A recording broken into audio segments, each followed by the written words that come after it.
Nataka nikushukuru wewe ambaye unasikia, umekuwa msikilizaji wangu mpendwa, na kupenda sana.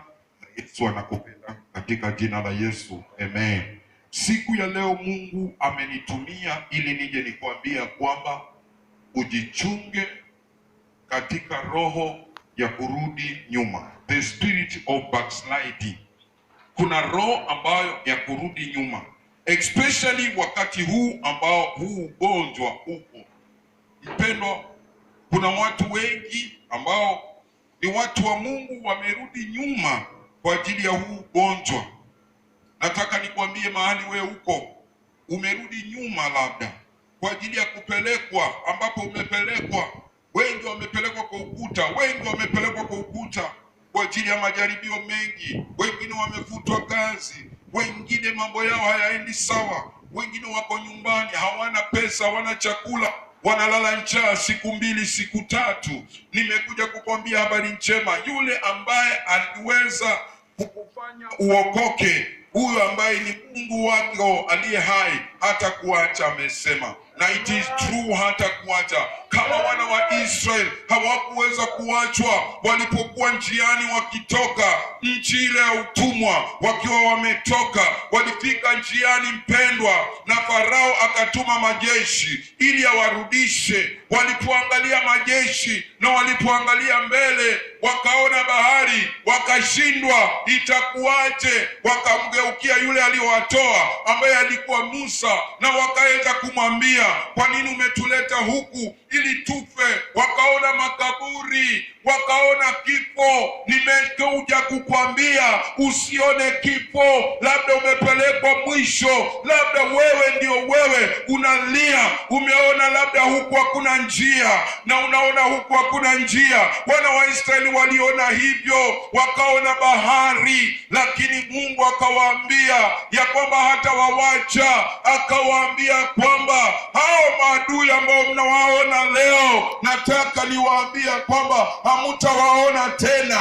Nimekuja kukwambia habari njema. Ugonjwa huu ambao umefika sasa, mgonjwa mwezi wa 7, na 7 yako nataka nikwambie ni ushindi, maana 7 ni ukamilifu wa kile jambo unafanya. Nataka nikwambie magonjwa haya hayatakupata tena. Kama hayakupata mwezi wa Machi, kama hayakupata wewe mwezi wa Februari, kama hayakupata mwezi wa Disemba, haya magonjwa hayatakupata tena katika jina la Yesu. Maana vita si vyako, umepiganiwa mpendwa, katika jina la Yesu.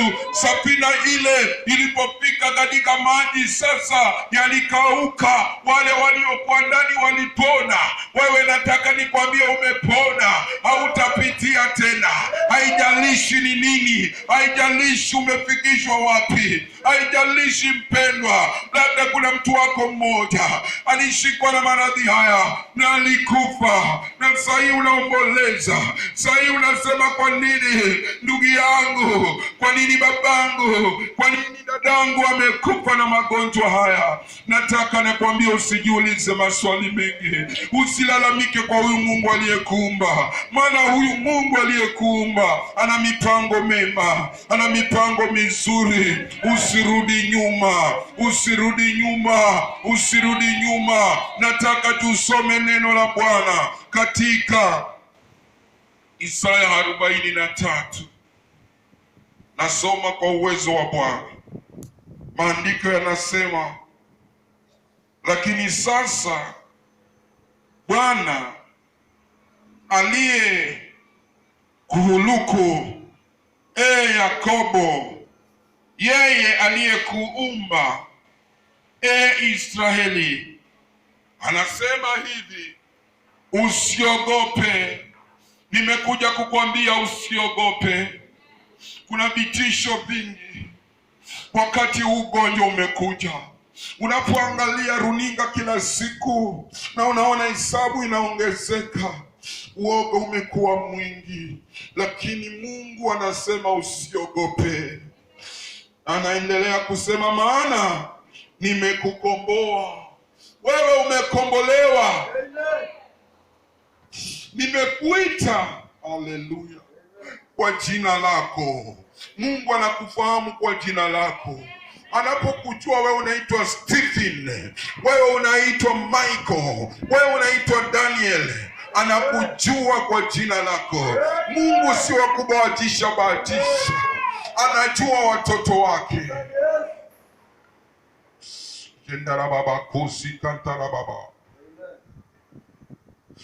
Anaendelea kusema, wewe ni wangu, wewe ujue ni wake, si wa mamako tena, si wa babako tena. Labda unafanya kazi mahali, unasema hii kazi ni ya wenyewe. Hiyo kazi si ya hao wenyewe, hiyo kazi ni yako. Mungu amekupa, ni yake. Yeye ndio atakulinda. Hautafutwa, hautafanyiwa redundancy kama wale watu wanafanyiwa redundancy wakati huu ambapo kazi nyingi zimemalizika. Lazima Mungu atatengeneza milango mingine katika maisha yako. Sema amen. Upitapo katika maji mengi, nitakuwa pamoja na wewe. Maji inamaanisha majaribio. Majaribio yoyote utakayopitia, Mungu hatakuacha, atakuwa na wewe. Anasema yeye ni mwaminifu. Haijalishi umepitia jaribu gani, lakini katika lile jaribu lazima atalitafutia mlango wa kutokea. Kuko na mlango wa kutokea. Nasema kuko na mlango wa kutokea. Labda uko hospitali umelazwa, kuko na mlango wa kutokea. Wewe pokea uponyaji na declare and I decree good health in the mighty name of Jesus. Pokea uponyaji wako sasa. Virusi hivi havitakupeleka kaburini. Virusi hivi utapona. Labda uko katika ICU, umewekwa katika ICU na wawekwa oxygen. Nataka nikwambie katika oxygen hilo utatoka, na wewe ni wake, umetoka na unaendelea na kazi zako. Sema amen. Sema amen. Hallelujah. Uendapo katika moto, hautakuteketeza. Wewe ni mmoja wale watoto waliotekwa ndani ya moto, wale vijana watatu, Shadrach na Meshach. Hautateketea. Nasema hautateketea. Wewe ndio leo Shadrach wa leo, wewe ndio leo Meshach wa leo, wewe ndio leo Abednego wa leo. Hautateketea, hautateketea, hautateketea katika jina la Yesu. Wala mwale wa moto hautakuunguza. Mwale wa moto ni ule moto ambao unawaka, kama wakati ule wale vijana walipotupwa. Maandiko wanasema kwamba wale ambao walikuwa walinzi wake, walioshikwa, waliotumwa na mfalme kushika na kuwatuma wale vijana, ule mwaliko tu wa moto uliokuwa ndani uliweza kuwaua. Wewe si wa kufa. Nataka nikwambie tena, nikwambie wewe si wa kufa katika jina la Yesu. Mstari wa 3 unasema, maana mimi ni Mungu wako, mimi ni Bwana wako, mtakatifu wa Israeli, mwokozi wako. Nimetoa Misri kuwa ukombozi wako. Oh my God, thank you Jesus. Amekutoa Misri, amekutoa mahali pachafu, amekutoa katika ukale, kule ambako ungeweza kutoka wewe. Kumbuka wewe ambapo uliokoka, ulikuwa wapi? Mahali ulikuwa unalalala na kulewa, mahali ulikuwa labda wewe jambazi, mahali kule ndio Misri. Kule Misri ambako ulikuwa, hautarudi tena katika jina la Yesu. Wewe si wa kurudi nyuma tena, wewe si wa kurudi nyuma. Sema amen kama unaamini. Misri yako sahau, wewe si wa kurudi. Mungu anasema usiyakumbuke mambo ya kwanza, hata usikumbuke mahali wewe ulitoka, maana wewe Misri hutarudi tena. Hallelujah. Amen. Neno linaendelea, limesema nimekutoa Kushi na Seba kwa ajili yangu mimi Mungu. Amen. Yeye Mungu amekutoa Seba, amekutoa Misri kwa ajili yake yeye.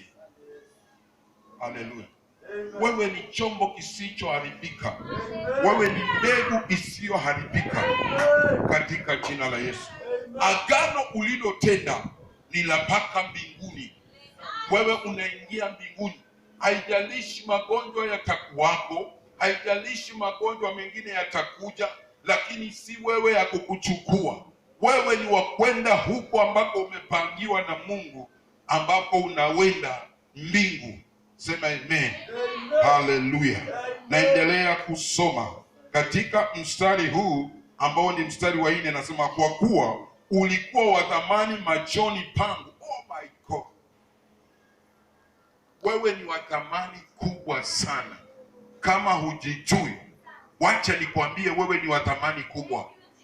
Wewe ni wa thamani kubwa. Ndio shetani ambaye ni adui yako anakuotea usiku na mchana, ananguruma kama vile simba, si akushike ili akumize, lakini hata kumiza. Haleluya, hata kumiza. Sema amen. Hata kumiza, maana wewe ni wa thamani machoni mwake Bwana na mwenye kuheshimiwa. Haleluya, you are honorable. Wewe ni wa kuheshimiwa zaidi ya mbunge wako, zaidi ya gavana wa dunia hii.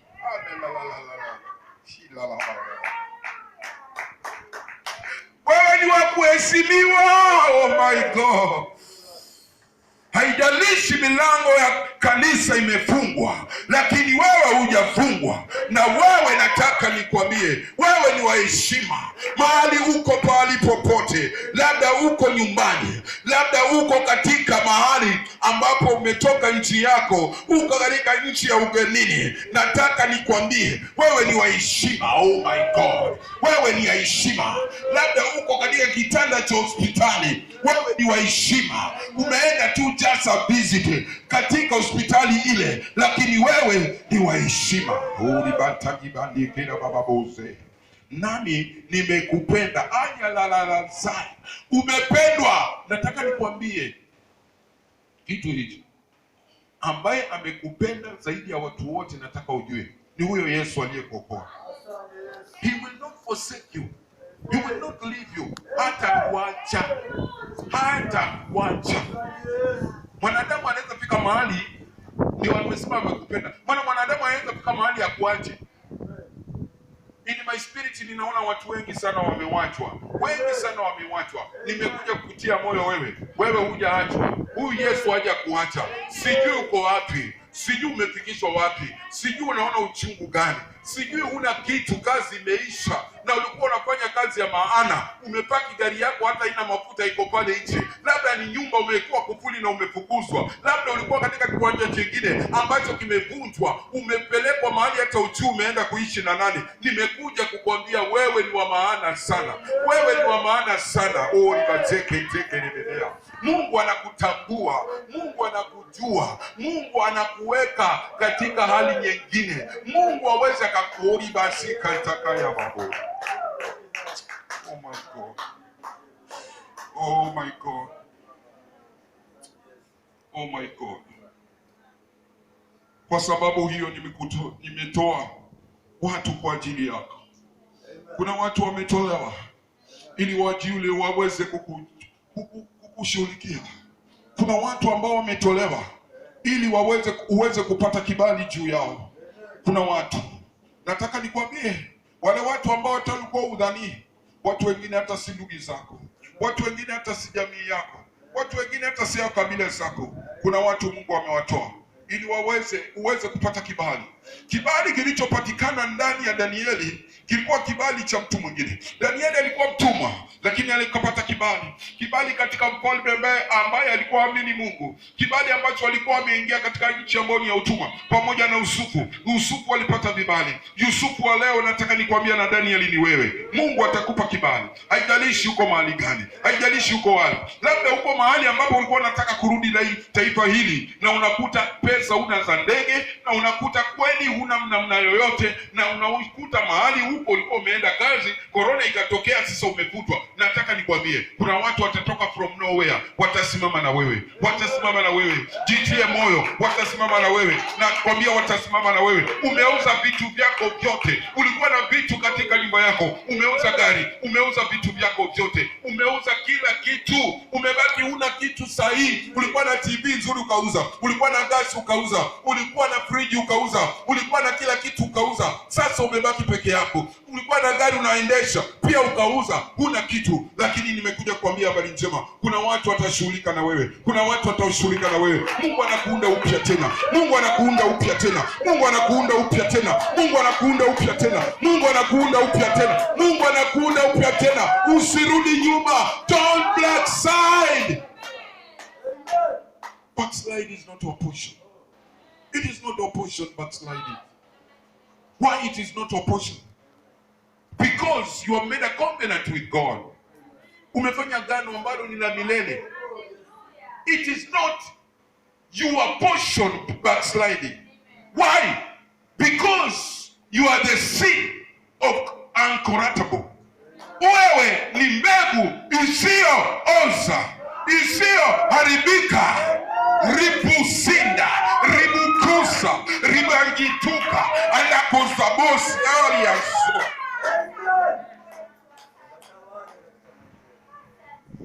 Kile kiimani ambacho Mungu alisema aiweza kuwa, imani ulionayo amesema ni kama tembe ya haradali. It is a master seed. Bakia na hiyo imani ndogo, itafanya kazi. Maana hiyo imani ndogo inafukuza milima. Usifike mahali ukasema sina imani tena. Uko na imani wewe. Tumia hiyo imani ndogo. Shitara baboko. Ulaka siki tika. Namaliza na kusema hivi. Usiogope, maana mimi ni pamoja nawe. Nitaleta wazao wako kutoka mashariki, nitaleta wazao wao kutoka magharibi. Mungu ataleta wazao wako kutoka mashariki, ataleta wazao wako kutoka magharibi. Ninaona watu wakitolewa mahali ambapo ni magharibi, wanapelekwa mashariki. Mungu anawainua. God is uplifting you to another level. Level uliokuwa nao mwaka jana, saa hii kwa ajili ya corona, Mungu amekutoa na kupeleka katika level nyingine. Pigia Bwana makofi.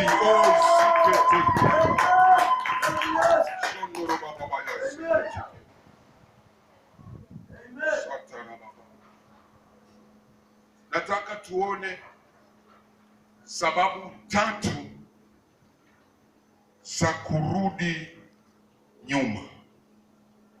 Sababu 3 za kukufanya wewe urudi nyuma. Sababu ya kwanza ni kufa kwa maombi. Usikubali ufe kwa maombi. Haleluya. Kwa mteule wa Mungu, maombi is our oxygen. Maombi ndiyo pumzi ya uhai wetu.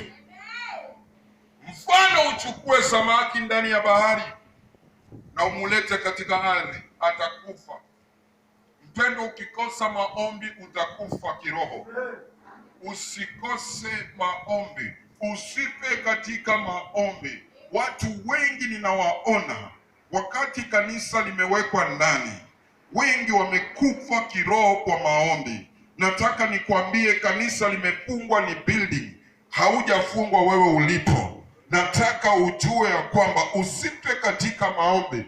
Anza maombi mahali uko katika na watoto wako. Anza maombi, omba kama Danieli asubuhi, saa 6 na jioni. Kuwa mahali katika maombi. Kwa nini nataka nikwambie hivyo? Kuwa mzoefu katika maombi. Yesu alikuwa mzoefu katika maombi. Muige yeye. Alikuwa anaamka alfajiri na mapema, anaanza na maombi. Kwa nini? Alikuwa amejua akiacha maombi atakufa. Kwa nini mwanafunzi wa Yesu anaitwa Yuda alimsaliti Yesu? Kwa ajili ya kufa maombi. Kwa nini yeye ndio alikuwa anashika pesa za sadaka? akaanza kuiba. Kwa nini alianza kuiba? Kwa nini alianza kutenda dhambi? Maana alikufa maombi. Wakati Yesu anasema tupande milimani tukaombe, Yuda ya Iskarioti alikuwa anapiga chenga na anaenda katika mambo yake, akakufa maombi. Usikubali kufa maombi, maana ukifa maombi peke yake, ninakwambia hasira ya mwanadamu ya nje inatoka. Nyumba nyingi ninaziona hizi, nyumba nyingi ambazo watu wameokoka na walikuwa wameoa na kuolewa, kuna migongano mingi kwa shauri amekosa maombi. Watu wanakosana, watu wamerudi kama vile zamani, wanatukanana. Matusi yale ulikuwa unatumia zamani kabla hujaokoka yamerudi. Hasira ile ulikuwa nao imerudi kwa shauri umekosa kitu muhimu mpendwa, kitu kinaitwa maombi. Haleluya. So the first point ya mtu kurudi nyuma ni kufa maombi. Usikubali kufa maombi. Usikubali kufa maombi. Itokee nini, iwe nini, don't cease in praying. Endelea kumtafuta Mungu wako. Kuwa na uhusiano na Mungu wako. Sema amen. Kuwa na uhusiano na Mungu wako. Kuwa na uhusiano na Mungu wako. Sababu ya pili,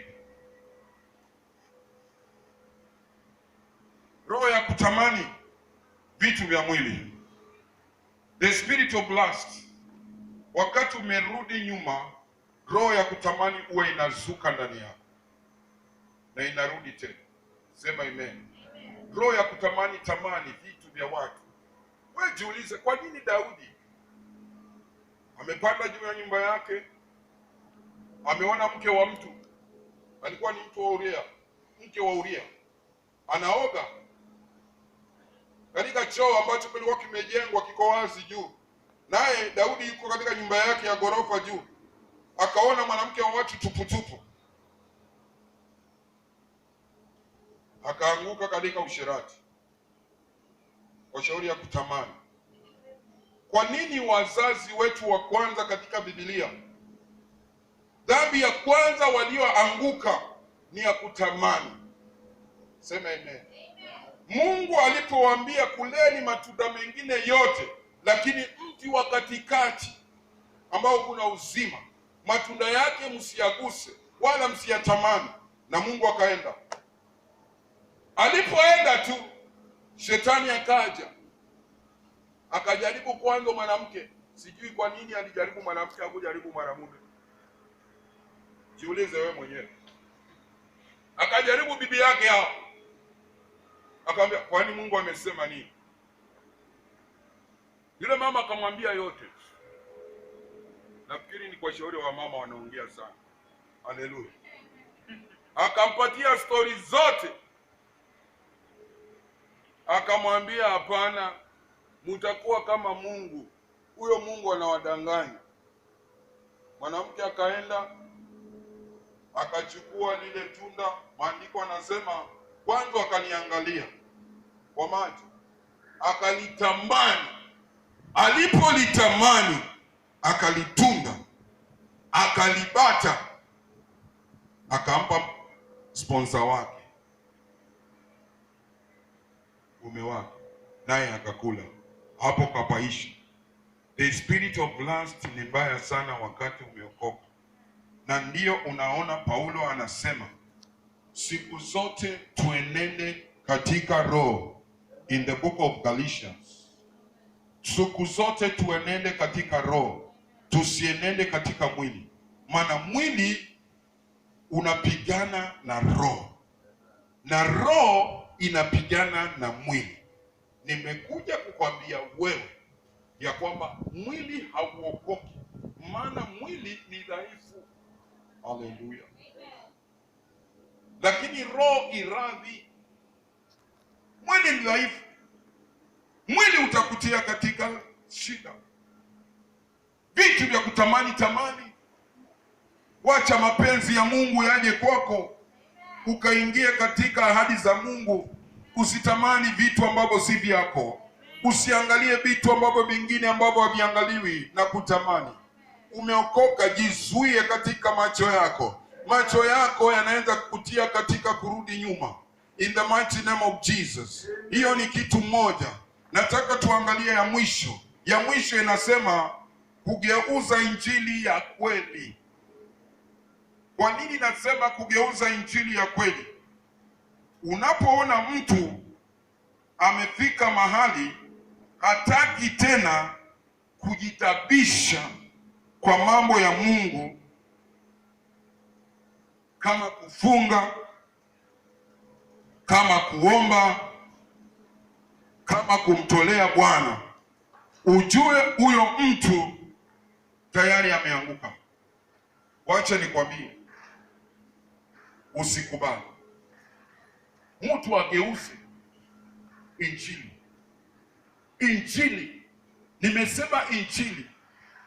Yesu alifika mahali akasema, na mimi nimekuja kukwambia wewe, unatakiwa ujikane, ubebe msalaba wako kila siku. Beba msalaba wako.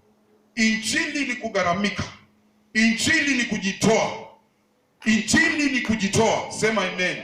Hata saa hii ambapo uko mahali nyumbani, hata saa hii mahali uko wapi, kama wewe ni mtendakazi umekuja hapa, nataka nikwambie injili ni kufanya nini? Ni kujitoa.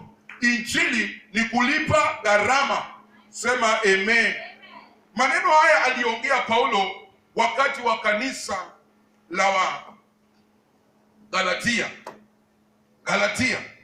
Yesu akapika tena, Paulo akapika tena kwa kanisa hili, akaliona limerudi nyuma, akaliona backslide, akawauliza ni nani aliyowaroga? Ni nani aliyowaroga? Ambao mulianza na roho, sasa mnataka kumaliza na mwili. Ni nani aliyowaroga? Nimekuja kukwambia hata wewe, ni nani ambaye amekuroga wewe? Wewe ulikuwa umeokoka, wewe ulikuwa unaimba nyimbo za injili, wewe ulikuwa umesimama na mambo ya Yesu, sasa umerudi nyuma, umeanza kuwa na mambo ya kimwili. Nani aliyekuroga? Nani aliyekuroga wewe? Ni nani aliyekuroga? Nimekuja kukwambia, rudi mahali Mungu anataka urudi. Haleluya. Nani aliyekuroga? Sikia haya maneno katika Wagalatia 1, nitasoma mstari wa 6, inasema, na staajabu. Paulo anasema na staajabu, kwa kuwa mnamuacha upesi hivi huyo Yesu aliyowaita katika neema ya Kristo na kugeukia injili ya namna nyingine. Mstari wa 7, lakini si nyingine, lakini wapo watu watakao wabishao na kutaka kugeuza injili ya Kristo. Mstari huu wa 8, lakini ijapokuwa sisi au malaika wa mbinguni watahubiri ninyi injili yoyote isipokuwa hiyo niliyowahubiria, huyo mtu alaniwe. Huyo mtu alaniwe. Paulo anaendelea, anasema, kama nilivyotangulia kusema na sasa nasema tena, mtu awaye yoyote akiwahubiri nyinyi injili isiyokuwa hiyo niliyowahubiria, na alaniwe. Injili ya kweli.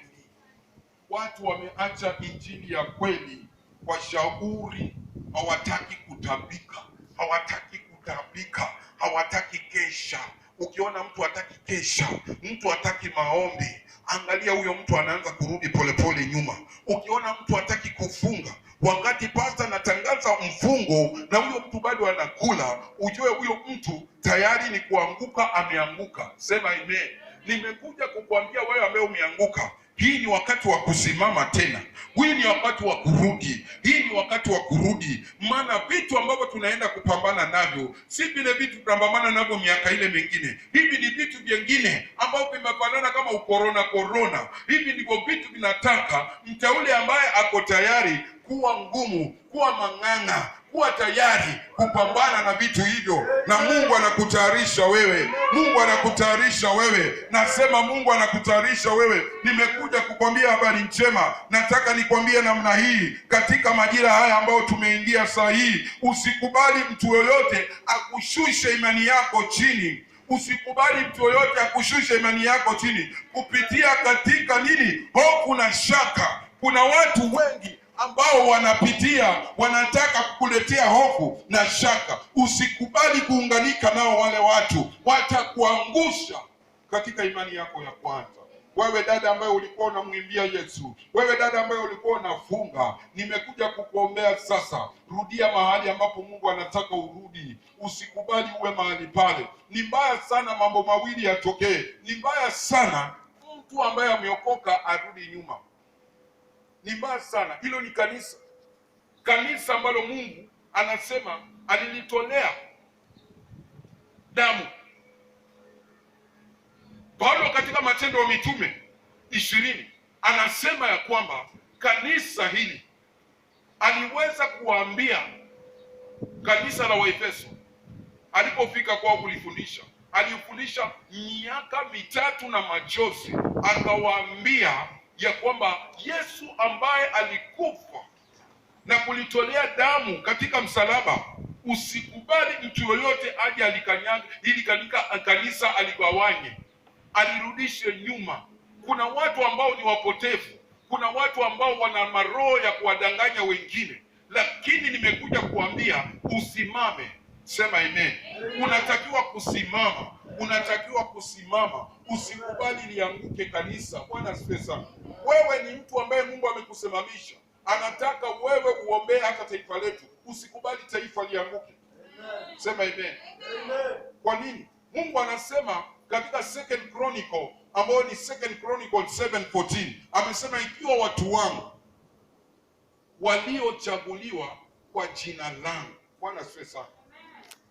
Yona alipochaguliwa na Mungu kwa ajili ya taifa la Ninawi, akajaribu kuhepa, akaweza kumizwa na samaki.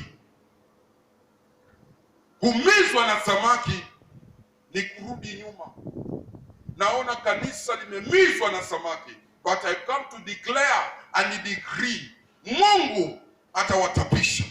Atawatapisha kama alivyotapisha Yona. Maana wakati alimtapisha Yona, mlango wa 3, Yona alienda Ninawi. Maana Ninawi ilikuwa iangamie. Taifa la Kenya linataka kuangamia. Mungu amekuchagua wewe mpendwa. Wewe ndio mwombezi.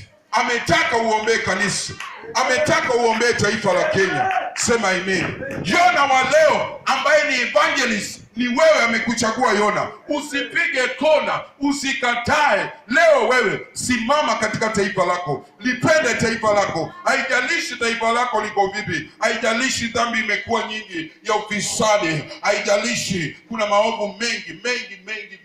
Ninapoomba misa nyingine huwa ninalia machozi kwa ajili ya taifa letu. Na itakuwa hakuna mtu ananiona, na itakuwa hata wewe hakuna mtu anakuona, maana wewe labda sio maana sana, ama si mtu anayekutambua katika taifa hili. Lakini nimekuja kukwambia kuna mtu anakutambua. Machozi yako unayolia wewe mama, mahali pale unalilia taifa lako, Mungu anakuona. Maana wakati kanisa la kule Ninawi lilipolia na kuomba, Mungu alirudia tena akasema hataangamiza.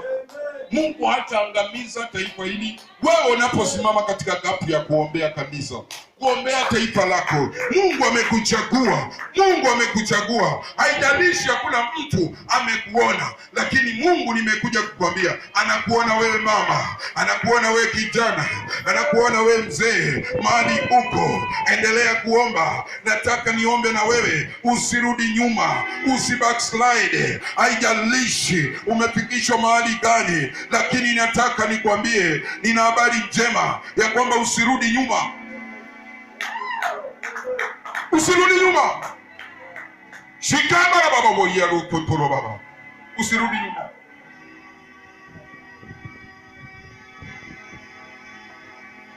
Kama tu Shetani aliyekuwa anaitwa Morning Star alibackslide kwa shauri ya kiburi. Usirudi nyuma. Kuna watu Mungu ananonesha wanarudi nyuma kwa ajili ya vitu, tamaa ya vitu, kubarikiwa. Hicho kitu umebarikiwa kwa Mungu ni kidogo sana. Kama ningekuwa mimi, the more God bless you, the more you need to humble. You need to humble. Unatakiwa ushuke wakati Mungu amekubariki. Adui wako anakuotea, uwe na kiburi. Uache kuomba, uache kumtafuta Mungu kwa ajili umebarikiwa. Wengi wamerudi nyuma kwa ajili ya kubarikiwa. Wengi. Naongea labda na wewe mtu wa siasa, you are a politician. Wakati ulikuwa shule, ulikuwa kwa CU na ulikuwa umeokoka. Sasa wewe umechaguliwa MC, umechaguliwa MP, umechaguliwa cabinet minister, umechaguliwa mahali popote, wewe ni mkubwa, unapata pesa nyingi. Mungu amekujalia. Nataka nikwambie, usirudi nyuma. Mungu amekuweka mahali huko uweze kuchunga ili usifanye corruption. I will give you one of these days my testimony. You know where God has told, ambaye amenitoa wapi? Mungu amenitoa wapi? Hallelujah. Ili wewe uinuliwe. Mungu ametutoa mbali. Tumeacha kazi zetu za maana kwa ajili ya kugharamika kwa ajili ya Injili. Kwa ajili ya Injili. Kwa ajili ya Injili. Nataka wewe ujue, Mungu amekuchagua na kitu kikubwa sana. Mambo ya Mungu nataka uelewe kila siku ni ya ujinga, lakini katika ujinga ndio Mungu anainuliwa. Mungu anainuliwa. Wakati unapiga makofi, kuna kuta zinaanguka. Wakati unaomba na ndimi, kuna vitu ambavyo huwezi kuvifikia, lakini ukiingia deep in the spirit of speaking in tongues, kuna vitu vinaanguka na vinaangamia. Shekana babo kuruba yaza. Ila bako yisika ndara babo kusuku. Kanisa la leo ambalo Mungu ananitoa wakati wa corona imeisha, ni kanisa ambalo litakuwa ni jipya, na ni wewe usirudi nyuma. Don't backslide.